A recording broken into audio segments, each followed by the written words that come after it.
सुशील पंडित जी इस वक्त जुड़ चुके हैं, कश्मीरी एक्टिविस्ट हैं, उनका रुख कर लेते हैं। अशोक जी, ये तस्वीरें अपने आप में बहुत परेशान कर देने वाली हैं, क्योंकि ये जो घटनाएं हैं इनका ना रुकना लोगों में जाहिर तौर पर आक्रोश जो है, माफ कीजिए सुशील जी, वो यहाँ पर पैदा करता है। बरखा जी, अब तो आंसू भी सूख गए हैं। आक्रोश कितना व्यक्त करें। मैं उस समुदाय से हूं जिसने 32 साल पहले अपना सामूहिक संहार देखा और किसी तरह उससे बचे।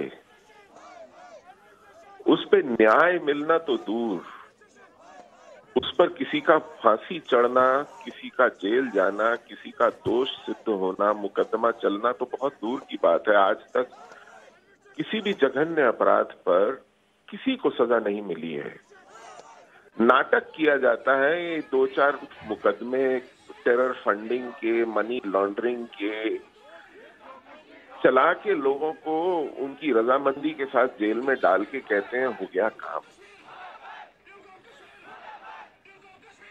और आए दिन आज भी मर रहे हैं लोग, वो लोग जो किसी तरह जान बचाकर जिंदा रह पाए पिछले 25-30 साल।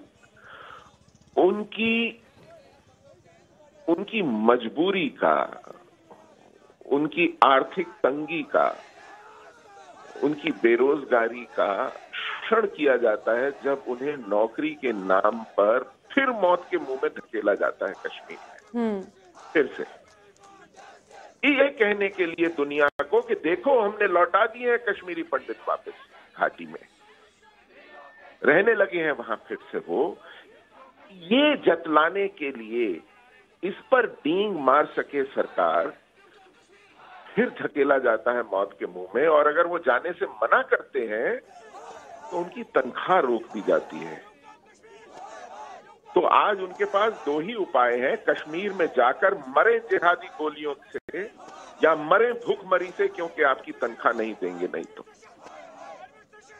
ये विडंबना है हमारी। नाटक, ढोंग, पाखंड होता है सुरक्षा का। कैसे? शिकारों पे तिरंगे बांधकर उसकी वीडियो क्लिप जो है वायरल हो जाती है कि देखो अब कश्मीर में हवा बदल गई है। कोई पुलिस की सुरक्षा में झांकी निकलती है जन्माष्टमी की, दुनिया में जतलाया जाता है, अरे देखिए लाल चौक पर राधा कृष्ण सजे हुए हैं, कीर्तन हो रहा है। कभी सोचा था, कभी सुना था? और जब लोग मरते हैं तो पुलिस महानिरीक्षक कहते हैं कि साहब हर एक को सुरक्षा नहीं दी जा सकती। अरे दुनिया में क्या किसी में कहीं हर एक को सुरक्षा मिलती है? किसी ने मांगी क्या हर एक को सुरक्षा? सुरक्षा का यही आपके पास तसव्वुर है, यही अवधारणा होती है सुरक्षा की।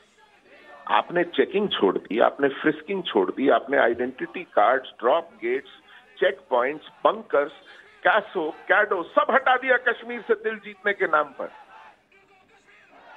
उसी का नतीजा है कि लोग चुपचाप जेब में एक हथियार रखकर चले आते हैं। जिसको मारना होता है, जब मारना होता है, जैसे मारना होता है, जहां मारना होता है, मारते हैं और चुपचाप निकल जाते हैं। 2 दिन बाद खबर आएगी जी, हाँ जी हमने एनकाउंटर कर दिया, मार दिया, खत्म हो गया, बात आई गई, छुट्टी। ये है आपकी सुरक्षा की अवधारणा। और सुशील जी, मैं बिल्कुल समझ पा रही हूँ आपकी भावनाएं भी यहाँ पर। और देखिए कैसे कृष्ण भट्ट के परिवार ने तो 90 के दशक में भी कश्मीर उस दौरान नहीं छोड़ा था। इस तरह की स्थिति जब वहां पर बनी हुई थी तब भी नहीं छोड़ा था। सुशील जी बहुत बहुत शुक्रिया, आप हमारे साथ जुड़े। प्रदीप दत्ता हमारे साथ योगी जो है वो इस वक्त जुड़ चुके हैं, उनका रुख कर लेते हैं। प्रदीप, वाकई में ये खबरें जब एक के बाद एक निकल कर आती हैं तो सवाल उठने लाजमी हो जाते हैं कि आखिर जिस सुरक्षा का दावा किया जाता है वो है कहां पर?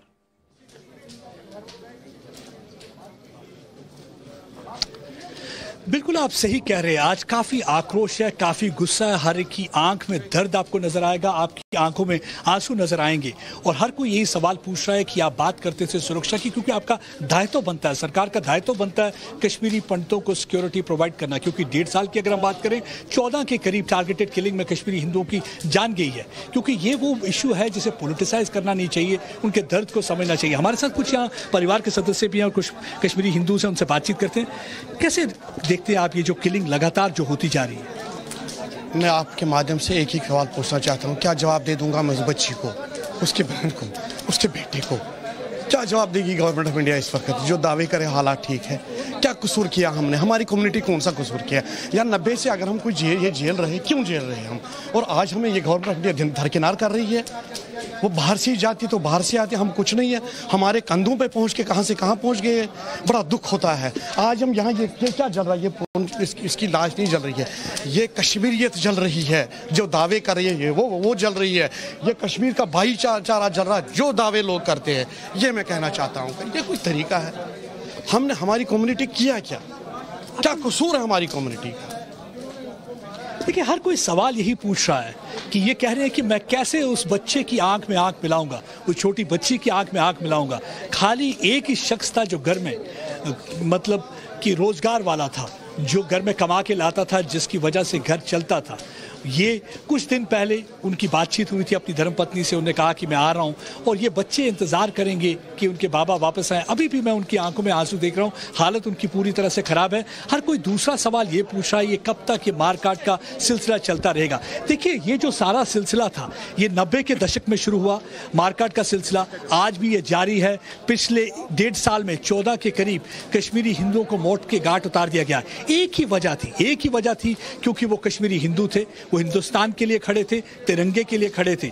आप देखिए, इस कम्युनिटी को की सराहना भी करनी होगी। 32 वर्षों में कितना इन्होंने सहा है, कितना कुछ देखा है, लेकिन उन्होंने बंदूक नहीं उठाई। अगर उठाई तो हाथ में कलम उठाई, अगर उठाया तो हाथ में लैपटॉप उठाया, ताकि अपना मुस्तकबिल बनाएं और देश की संगे बुनियाद को स्ट्रांग करें। लेकिन अगर इस कम्युनिटी को लगातार बार बार मारा जा रहा है और सरकार इसमें कुछ नहीं कर रही है, तो काफी सवाल उठ जाते हैं। आप देखिए, इस समय जगह जगह से यहाँ पे लोग आए हैं, कितनी ज्यादा तादाद में यहाँ लोग हैं। हर कोई यहाँ पे पूरन भट्ट को श्रद्धांजलि दे रहा है, लेकिन साथ ही साथ सवाल पूछ रहा है कब तक ये पूरन भट्ट जैसे लोगों को मारा जाएगा, कब इस मारकाट का अंत होगा और क्यों मारा जा रहा है? क्या कश्मीरी हिंदू होना, कश्मीरी पंडित होना अपने ही देश में गुनाह है? क्योंकि लगातार ये नारे लगा रहे थे, जिस कश्मीर को खून से सींचा वो कश्मीर हमारा है। यानी कि कश्मीर किसी के बाप की जागीर नहीं है, कोई भी इन्हें कश्मीर में आने से रोक नहीं सकता, क्योंकि कश्यप ऋषि की धरती है। इसलिए लगातार नारे। और दूसरी बात कह रहे थे कि हम पूरन भट्ट शर्मिंदा हैं, तेरे कातिल जिंदा हैं, क्योंकि अभी भी